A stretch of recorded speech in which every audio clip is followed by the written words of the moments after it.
Querido Deus, amado Pai, nós te agradecemos muito, Senhor, pelas oportunidades que Tu colocas na nossa frente e te agradecemos imensamente por estarmos na Tua santa casa nesse sábado, ó Pai. Fica conosco e também abra os nossos corações para recebermos a Tua palavra e que nós possamos ter maturidade, ó Pai, para colocar em prática tudo aquilo que aprendemos aqui. Esse é o nosso pedido e esse é o nosso agradecimento. Em nome de Jesus que oramos. Amém. Abra sua Bíblia então, no livro de Lucas, capítulo 19. Está lá já o nosso PowerPoint. Lucas capítulo 19, a partir do versículo 1. Acompanhe comigo a leitura. Entrando em Jericó, atravessava Jesus a cidade. E já vamos parar por aqui. Perceba que o texto está me dizendo que Jesus ele vai visitar uma cidade. Que cidade é essa? Jericó, perfeito. E diz agora que Jesus ele entra e atravessa a cidade. Só que aqui tem um ponto interessante. A Bíblia não nos diz que essa é a última vez que Jesus estaria passando por Jericó. Mas eu quero te dizer uma coisa, se você for ver os relatos daqui para frente, você vai perceber que no decorrer dos dias, Jesus é crucificado. Ou seja, ele estava passando por Jericó pela última vez, e aquela dali seria a última oportunidade de salvação na cidade de Jericó. Ou seja, os céus estavam abertos para aquela cidade naquela noite. E o que nós vemos no texto é que Jesus agora está passando, ele está trazendo essa oportunidade de salvação. E é o seguinte, existem duas pessoas aqui nessa cidade que eles aceitam serem salvos por Jesus. A primeira pessoa é Bartimeu. Bartimeu é um cego que vivia ali nas ruas, jogado nas calçadas. A outra pessoa é Zaqueu. Zaqueu, por outro lado, era um rico, que para encontrar a salvação precisou subir em cima de uma árvore. De um lado, então, nós temos ali um mendigo, do outro lado nós temos um aristocrata, de um lado nós temos um pobre, do outro lado nós temos alguém que é rico, de um lado nós temos uma pessoa desconhecida, do outro lado você tem alguém que era muito conhecido. E sabe o que aprendemos com isso? Que se eu e você não estivermos no céu, não será por falta de oportunidade. Porque Jesus está passando por Jericó, a salvação agora está ali sobre aquela cidade. E uma pessoa que aparentemente nunca poderia ter essa oportunidade de se encontrar com Jesus, ela se encontra, alguém que era cego. De um lado alguém era cego, do outro lado alguém enxergava, e ambos viram Jesus. A primeira lição que a gente aprende nessa noite, meus queridos, é que talvez existam pessoas que estão aqui na igreja nessa noite, ou alguém que também está nos assistindo, e Deus está batendo a porta do teu coração, e talvez para essas pessoas seja a última oportunidade de aceitar. E aí, você vai deixar Jesus passar e ir embora, ou vai abrir a porta para Ele? Eu vou dar aqui um spoiler para você, tem uma resposta certa nessa pergunta, tá bom? Então vamos continuar, vamos passar aqui o slide, e quando vamos para o versículo 2, diz que um homem chamado Zaqueu, maioral dos publicanos e rico. E nós vamos fazer mais uma pausa. E vamos entender um pouquinho quem era Zaqueu. Quem era Zaqueu? Me respondam. Quem sabe quem era Zaqueu? Cobrador de quê? Era uma pessoa muito amada. Todo mundo gostava de Zaqueu, era isso? Como assim não? Zaqueu ele era um judeu que trabalhava para os romanos cobrando impostos. Começou bem, terminou mal, né? Ou seja, o que estava acontecendo aqui? Zaqueu era uma pessoa que, por conta do seu cargo, ele era odiado pela população. Por quê? Porque um cobrador de impostos, vou te contar um segredinho, tá bom? O cobrador de impostos, ele gostava de pegar o dinheirinho do povo, e ele pegava um pouquinho a mais para encher o bolso dele. Ou seja, Zaqueu era um ladrão. Nada mais, nada menos do que um ladrão. E agora a gente, entendendo um pouquinho mais sobre a história de Zaqueu, a gente entende que ele era ladrão, que ele era corrupto e que ele era injusto. Sabe que na Bíblia, quando nós olhamos desde o Antigo Testamento até o Novo, os nomes têm um significado. Por exemplo, Abraão significa o quê? Pai da... Não, é pai de muitas nações. Mas fica tranquilo que pai da fé também funciona, né? Abraão é pai de muitas nações. Emanuel significa o quê? Fala alto. Olha só os adventistas batizados em suco de maracujá. Vamos lá. Emanuel significa o quê? Deus conosco. Cristial significa lindo, maravilhoso. Não, né? Oi? Mas é difícil ter pai na igreja nesses momentos, né? Gente, meus pais, quando eles deram o nome para os meus irmãos, nós somos em 4 filhos. O mais velho é o Christian. E agora se prepara para os próximos nomes. Depois vem a Cristiane, daí veio a Cristielen e por último veio o Cristian. Não me pergunte o porquê disso, mas eles tomaram essa decisão um belo dia. Pensaram bem assim, a gente já colocou um monte de nome. Qual nome estranho e diferente a gente vai colocar agora? Cristian, por que não, né? Nome bonito. Agora pasmem. Cristian significa Cristo é Deus. Pega essa. Tá achando que é pouca coisa aqui, né? Mas quando a gente olha para a Bíblia, então a gente percebe que Zaqueu, o nome dele também tinha um significado. E sabe o que significava o nome Zaqueu? Adivinha? Justo, íntegro, irrepreensível. Combina com a pessoa ou não? Ou seja, Zaqueu era totalmente o oposto do nome dele. Agora eu vou te contar um segredo. Quantos aqui são adventistas? Todo mundo? Ok. Para quem ainda não é adventista, eu vou sair um pouquinho a atenção de você, eu vou conversar com os adventistas. Quero falar um negócio para vocês. Vocês sabiam, é um segredo, tá bom? Que tem adventista que parece com tudo, menos com adventista. Vocês acreditam num negócio desse? Tem adventista que quando vai colocar a roupa, depois fica aparecendo qualquer coisa que você vê por aí, menos um adventista. E esse é um problema, meus queridos, porque a gente esquece que nós somos adventistas dentro da igreja. A gente esquece que não é só aqui, mas nós devemos ser adventistas aqui dentro, devemos ser adventistas no trabalho, adventista na faculdade, adventista em casa. Tem gente que entra aqui dentro da igreja, quando pisa o pé lá fora da porta, vira um monstro. Chega em casa, é outra pessoa totalmente diferente. Você precisa ser adventista jogando futebol, meu amigo. O Fábio me convidou essa semana, né, Fábio? A gente ia lá para Novo Hamburgo, aí ia ter um campeonato da igreja, daí eles descobriram o potencial da nossa habilidade e cancelaram o nosso time, né? Foi isso que aconteceu, não deixaram a gente participar. Mas quem perde são os telespectadores. A gente vai ficar assistindo de casa, né, Fábio? Infelizmente. Eu quero dizer um negócio para vocês, quando eu estava no ensino médio, eu nunca pensei que eu ia parar de jogar futebol. Daí eu entrei na faculdade, eu descobri que existe um outro mundo, fora dos arredores de um internato, né? Um internato de ensino médio. Daí a gente tem que trabalhar, tem que correr atrás, tem que estudar, não sobra tempo para nada. E daí diz que todo pastor, quando se forma, começa a aparecer a barriguinha, né? Mas não dá para acontecer isso daqui aqui. Mas, queridos, então, Zaqueu, ele era totalmente o oposto. E esse é um problema que muitas vezes a gente vive, até mesmo dentro da igreja. Oi? Afetou alguns. Alguns olharam para a barriga agora e se sentiram atacados. Se sentiram pastores? Tem gente que está no processo para se formar em teologia da pança. É por aí mesmo. Mas, meus queridos, vamos continuar então? Então nós já descobrimos quem era Zaqueu e percebemos que Zaqueu era totalmente o oposto do significado do nome dele. Vamos lá? Passando mais um slide. Lucas agora, Lucas 19, a partir do versículo 3, diz assim: e procurava ver quem era Jesus, mas não podia, por causa da multidão, por ser ele de pequena estatura. Aqui nós temos uma coisa boa e uma coisa ruim. O que é bom? Zaqueu estava querendo ver Jesus. E o que era ruim? Zaqueu era um ladrão. E o que isso tem a ver conosco? Meus queridos, sabia que a gente consegue ser bom e ruim? Tem gente que acorda no céu e dorme no inferno. Parece que consegue estar no céu e no inferno no mesmo dia. Sabe aquela pessoa que acorda de manhã e fala assim: hoje eu li a Bíblia, hoje eu cantei um hino, olha só, hoje eu estou com Deus, está tudo certo. Começa o dia bem, daí é como se fosse uma escada, parece que está descendo.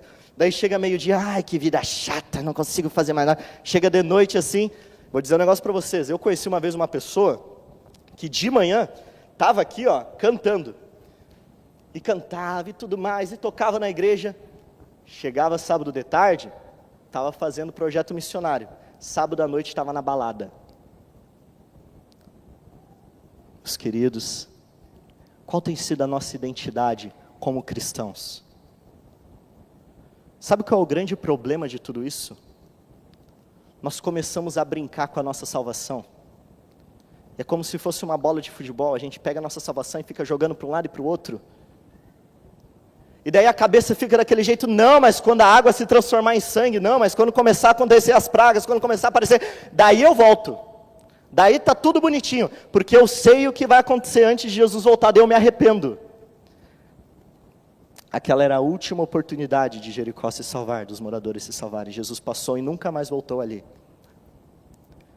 Nessa brincadeira com a salvação, pode ser a sua última oportunidade de tomar uma decisão ao lado de Cristo. E agora o texto me diz que Zaqueu, ele se tornou um ex-ladrão. Sabe, para muitas pessoas, às vezes a gente precisa se tornar um ex, viu? E para você que está namorando, está aí noivando, não se preocupe que não é sobre relacionamento. Mas nós precisamos olhar para os nossos hábitos ruins e dizer bem assim, agora eu sou ex de você. Eu deixei essas coisas que me viciam para trás. Zaqueu entendeu e ele passou a ser um ex-ladrão.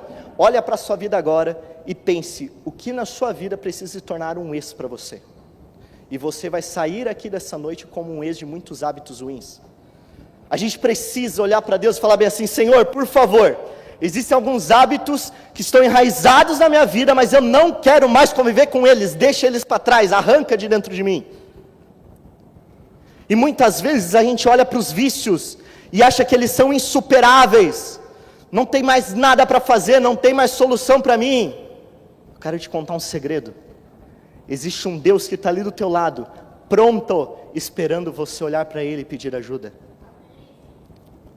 Ora para Cristo, entrega o teu coração e diz, Senhor, arranca isso de dentro de mim, me liberta.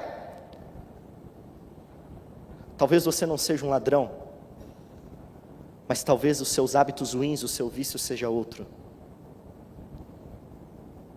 Talvez seja um vício de um mau caráter, talvez seja até um vício sexual, mas Deus quer te libertar nessa noite, amém? Ele é o Deus que liberta, e nós precisamos entender isso. Quanto mais cedo nós entendermos isso, meus queridos, melhor para a nossa caminhada. E quando nós continuamos agora, olhando para Lucas versículo 4, Lucas 19 versículo 4, diz assim, então, correndo adiante, subiu a um sicômoro a fim de vê-lo, porque ali havia de passar. Olha só, vamos fazer uma pausa aqui de novo. O texto está me dizendo que Zaqueu, um homem rico, ele sabe que Jesus vai passar por ali, ele entende que talvez era a última oportunidade de salvação e ele sai correndo. E Zaqueu corre até Jesus. E eu quero dizer uma coisa para você, na nossa vida a gente fica correndo para lá e para cá, procurando várias coisas. Você corre para se formar na faculdade, você corre atrás de um trabalho, você corre para ganhar dinheiro. E é bom correr para ganhar dinheiro ou não é? É bom ou não é?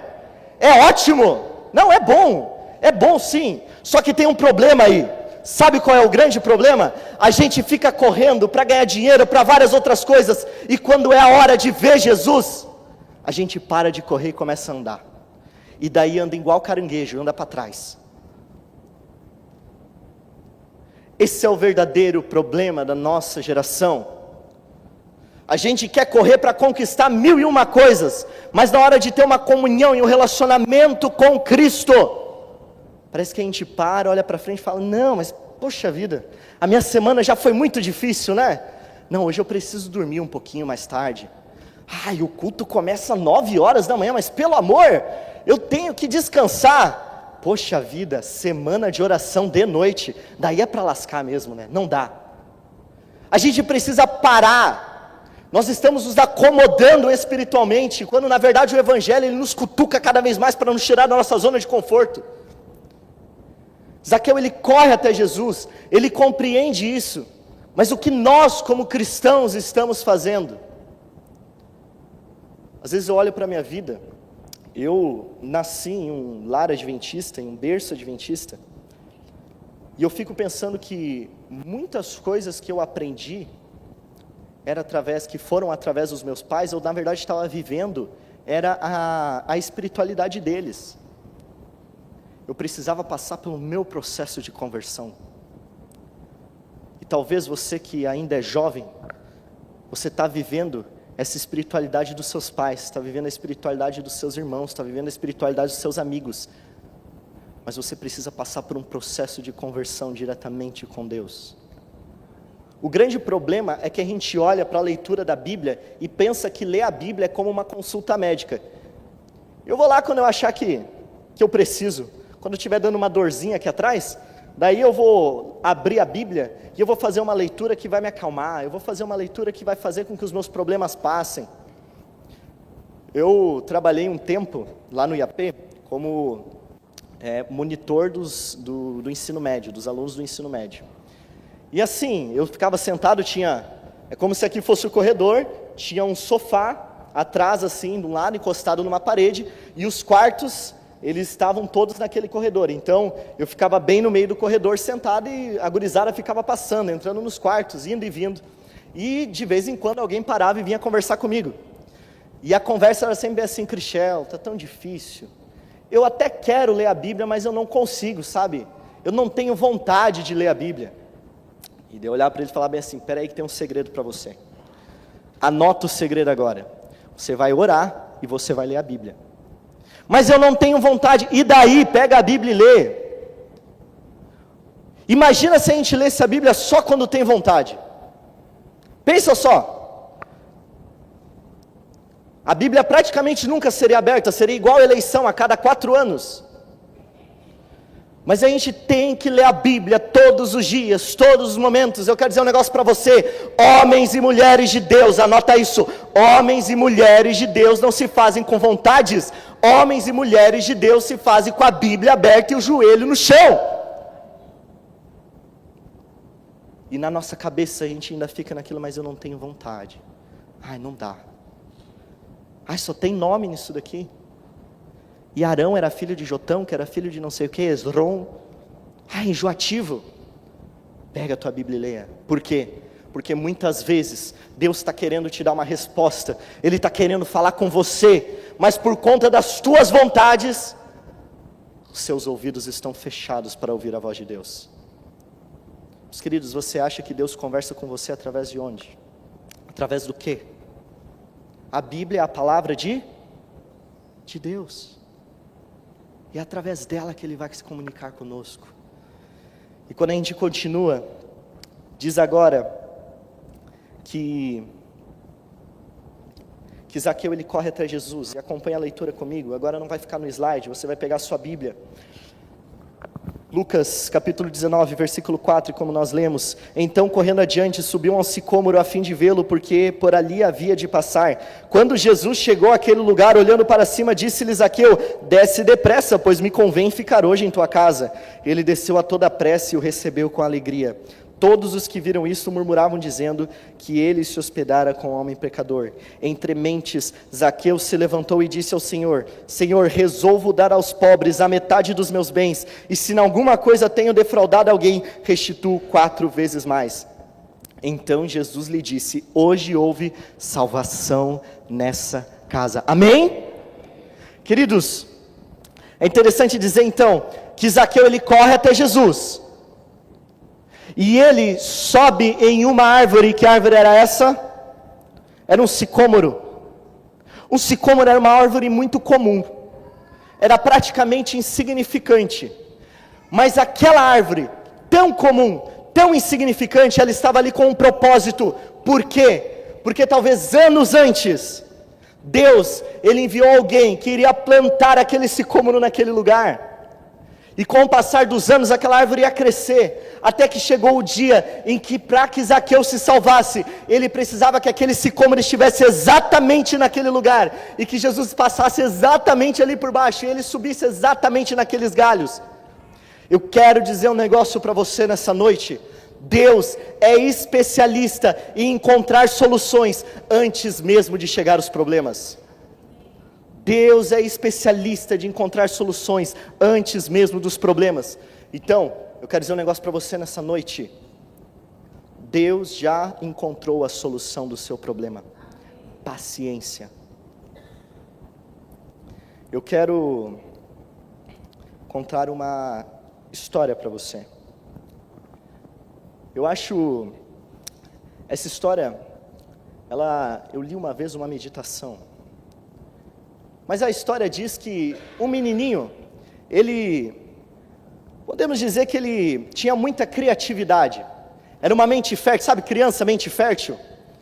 E a mente da criança é assim, ó, ela olha para um brinquedinho no chão, ela olha para um graveto, e ela começa a imaginar se um dia ela estivesse indo para a lua, e ela pega aquele graveto na mão, e a imaginação dela começa a ir, ela está agora passeando, esse menininho tinha uma imaginação assim, até que chegou um dia que ele olhou para a mãe e falou bem assim, mãe, eu vou passear, tá bom? Eu vou sair por aí, eu quero andar um pouquinho lá fora, e a mãe falou bem assim, tá bom filho, mas não vai longe. Dele, mãe, é que tu não está entendendo, eu não vou só passear, eu estou indo me encontrar com Deus. A mãe olhou para ele e falou bem assim, filho, para com isso, reverência com esse nome? Ele falou, não mãe, eu estou indo me encontrar com Deus, eu vou hoje passear, eu vou sair nas ruas por aí, e eu vou me encontrar com Deus, mãe. E ela falou, filho, reverência com esse nome, para de falar isso. Ele disse, mãe, não importa o que a senhora diga, eu vou sair, ponto final. A mãe, percebendo que não ia mudar ali a atitude, a ação do garoto, ela falou bem assim, tá bom, começou a concordar com ele, entrou na brincadeira. Tá bom filho, então vamos fazer o seguinte, eu vou preparar um lanche, e daí você leva, tá bom? Para você não passar fome. Aí beleza, ela preparou um sanduíche, colocou dentro da mochilinha dele, e lá foi o garoto de bicicleta para se encontrar com Jesus. E naquela felicidade, e naquela fé de que ele iria sim encontrar Deus, ele estava andando na estrada e parecia que toda vez que ele passava por uma quadra era um novo horizonte, e ele estava imaginando já o céu se abrindo e ele entrando na atmosfera e passando no espaço, porque era lá que ele ia encontrar Deus.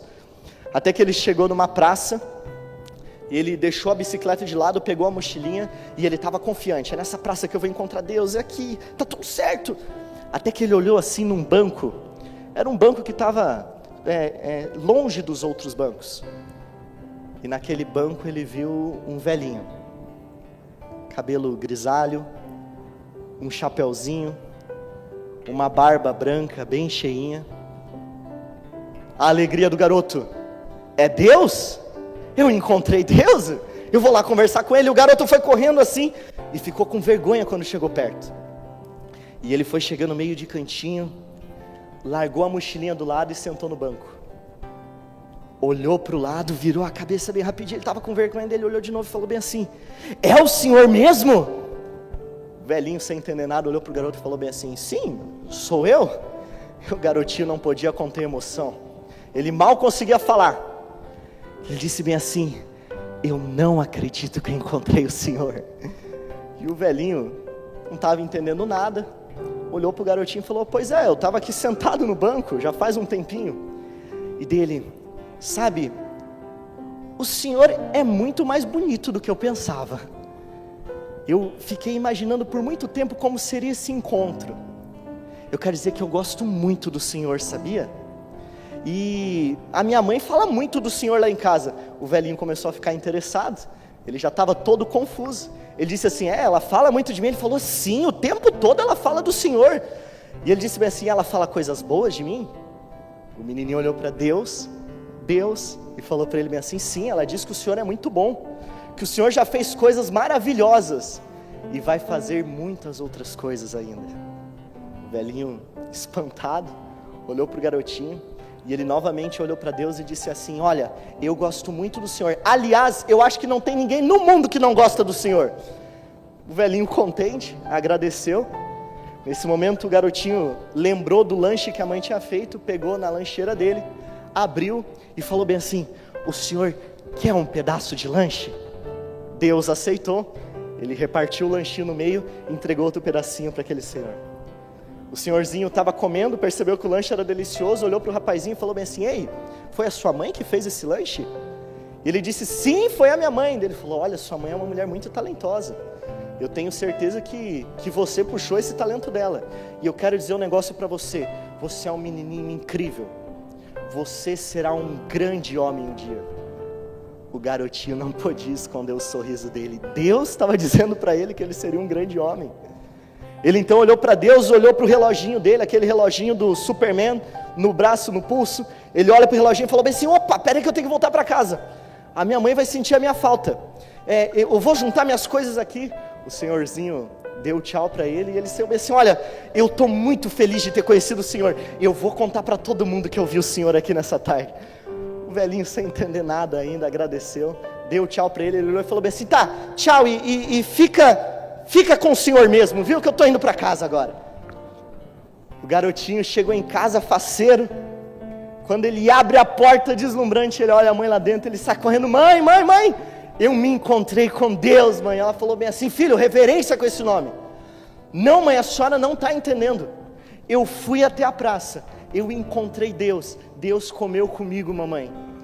E eu quero te dizer uma coisa, Ele disse que eu vou ser um grande homem, mamãe. A mãe, espantada, sem entender nada também, continua olhando para o garotinho. Ele vira para ela e diz bem assim: mãe, eu sou novinho, talvez a senhora não perceba, mas desde que o pai nos abandonou, eu vejo a senhora chorando todas as noites aqui em casa. Mas hoje eu me encontrei com Deus, mãe, e Ele me disse que eu serei o homem que meu pai não foi. Eu vou cuidar de você, mamãe. Do outro lado, aquele senhorzinho estava chegando em casa, abriu a porta, tirou o chapeuzinho da cabeça, pendurou do lado da parede, e ao longe ele encontrou a sua esposa. Ele chegou para ela e com um sorriso no rosto disse: amor, hoje eu encontrei Deus em forma de criança. E Deus disse para mim que eu fiz coisas maravilhosas. E mesmo na nossa idade, Deus me disse que eu ainda vou fazer muitas coisas para frente. Desde a morte dos nossos filhos, nós estamos aqui em casa com depressão. Não temos mais vontade de sair, não temos mais vontade de fazer nada. Mas Deus hoje me deu a certeza de que nós vamos viver muito, e vamos viver muito com saúde. Essa é uma história interessante, mas sabe o que essa história me lembra? Que Deus, Ele é especialista em usar pessoas para abençoar pessoas. Meus queridos, o segredo da vida de Zaqueu, presta atenção, não foi ele ter subido em uma árvore. O segredo da vida de Zaqueu estava em descer da árvore. Porque quando Zaqueu desce e ele se encontra com Jesus, a primeira atitude de Zaqueu é abençoar pessoas. Meus queridos, é muito comum nós virmos até a igreja, sentarmos nesses bancos para recebermos um milagre, mas é extraordinário nós sairmos por aquela porta para nos tornarmos um milagre na vida das pessoas. O maior milagre não é aquele que a gente recebe, o maior milagre é aquele que a gente se torna. Sabe, aqui em Porto Alegre, nessa cidade gigante, e que eu já me perdi algumas vezes andando por aqui, eu tenho certeza que talvez em volta dessa igreja existe uma mãe que há anos já vem lutando sozinha para criar os filhos. Talvez nessa mesma rua aqui tenha um senhorzinho que há muito tempo já foi abandonado pelos seus filhos e não recebe uma visita há muitos anos. O meu convite para você nessa noite é que você aceite o chamado de Deus para se tornar um milagre na vida de outra pessoa.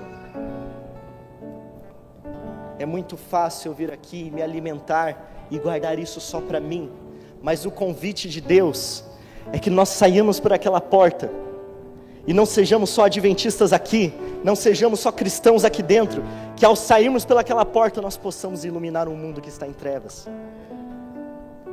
O maior milagre não é aquele que você recebe, é aquele que você se torna. Deus, Ele é muito bom em te usar na missão de abençoar outras pessoas. Você aceita esse chamado de Cristo? Sabe por que eu estou te dizendo isso? Porque para te usar, Deus primeiro precisa te consertar.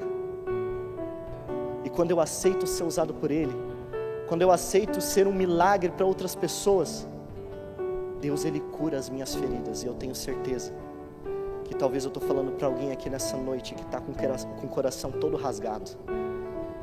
que não tem mais força, que não tem mais vontade para dar um passo, mas veio nessa noite em busca de um milagre. Para você que está aqui sentado nos bancos dessa igreja e já recebeu o milagre de Deus, eu quero te dizer um negócio: seja um milagre na vida dessa pessoa. Seja um milagre na vida dessas pessoas. E eu encerro essa mensagem te falando que o sonho de Deus, você sabe qual é o sonho de Deus? O sonho de Deus é que nós sejamos respostas do céu para orações aqui na terra. Você vai ouvir agora uma música, e enquanto essa música toca, eu quero te fazer um convite para você que entendeu essa mensagem, para você que entendeu esse recado de Deus. Eu quero fazer uma oração aqui pertinho de você.